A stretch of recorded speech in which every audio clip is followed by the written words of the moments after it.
విష్ణు విన్యాసం movie review. ఈ movie 2 hours and 4 minutes తో ప్రైమ్ లో స్ట్రీమ్ అవుతుంది. అలాగే యూబీఎస్ మూవీ చూసాను గైస్, నైట్ అయితే రివ్యూ వస్తుంది. దురంధర్ 2 చూద్దాం అనుకుంటున్నాను, కాకపోతే ఎక్కడ తెలుగులో అయితే రిలీజ్ అవ్వట్లేదు. ఇంకా మూవీ గురించి మాట్లాడితే ఈ మూవీ విష్ణు గారు తప్పితే ఇంకెవరికి సెట్ కాదు గైస్. ఎందుకంటే మూవీలో డైలాగ్స్ కావచ్చు, ఆ డైలాగ్స్ చెప్పే విధానం కావచ్చు, ఈయన తప్పితే ఇంకెవరు చెప్పలేరు. విష్ణు గారు ఒక ఈవెంట్ లో ఇలా అన్నారు, ఎవరో ఒకతర మీ మూవీస్ అదర్ లాంగ్వేజెస్ లో ఎందుకు రిలీజ్ అవ్వట్లేదు అంటే నాలాగా డబ్బింగ్ అక్కడ ఎవరు చెప్పట్లేదు, అందుకనే రిలీజ్ చేయట్లేదు అని అన్నారంట. నాకైతే లిటరల్లీ ఇది నిజమే అనిపించింది. హిందీలో అండ్ తమిళ్లో డబ్ చేశారు గైస్, చూడండి ఆ డబ్బింగ్ ఎలా ఉంటుందో.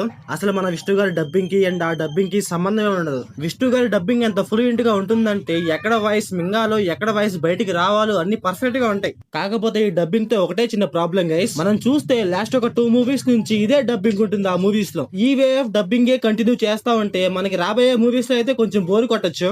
నెక్స్ట్ వచ్చే మూవీస్ లో కొంచెం డిఫరెంట్ గా ఉంటే కొంచెం బాగుంటుంది డబ్బింగ్. ఇంకా మూవీలో మన హీరోయిన్ మధ్య ఒక లవ్ స్టోరీ ఉంటుంది గైస్. వీళ్ళ లవ్ స్టోరీ అయితే పర్ఫెక్ట్ గా చూపించలేదు.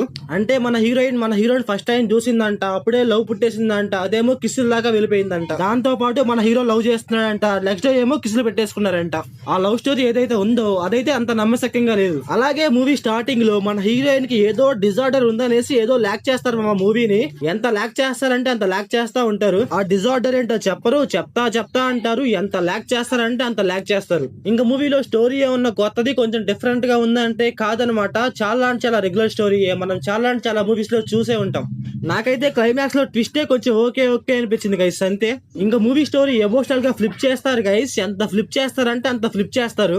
అంటే ఇక్కడ కామెడీ సీన్ అవుతా ఉంటది, సడన్ గా ఎమోషనల్ సీన్ కి అలా వెళ్ళిపోతారు అనమాట. అదేమైనా మనకేమన్నా వర్కౌట్ అవుద్దా అంటే నాకైతే అసలు వర్కౌట్ అవ్వలేదు గైస్. మూవీలో కామెడీ విషయానికి వస్తే అక్కడక్కడ కొన్ని సీన్స్ అయితే వర్కౌట్ అవుద్ది. నాకైతే కొన్ని సీన్స్ లో అసలు వర్కౌట్ అవ్వలేదు. ఇంకా ఈ మూవీ స్టోరీ లైన్ ఏంటంటే మన హీరో ఒక అమ్మాయిని ప్రేమిస్తాడు, అమ్మాయి వల్ల ఏం ప్రాబ్లమ్స్ వచ్చాయి, దాని తర్వాత ఏం జరిగింది అనేసి మన మూవీలో చూస్తాం. ఇంకా ఈ మూవీ ఫ్యామిలీ వాచబులా అంటే ఒకే ఒక సీన్ లో కొంచెం కిస్ ఉంటుంది గైస్, అంతే. ఇంకా మూవీలో డైరెక్షన్, విజువల్స్ అన్ని పర్లేదు గైస్, బాగానే ఉంటాయి. సో ఓవరాల్ గా మూవీ ఎలా ఉందంటే నాకైతే యావరేజ్ అనిపించింది గైస్. మీరు ఖాళీగా ఉంటే ఒకసారి ట్రై చేయండి, అంతే. సో మీరు మూవీ చూసి ఉంటే మీకు ఎలా అనిపించిందో కామెంట్ చేయండి. So thanks for watching.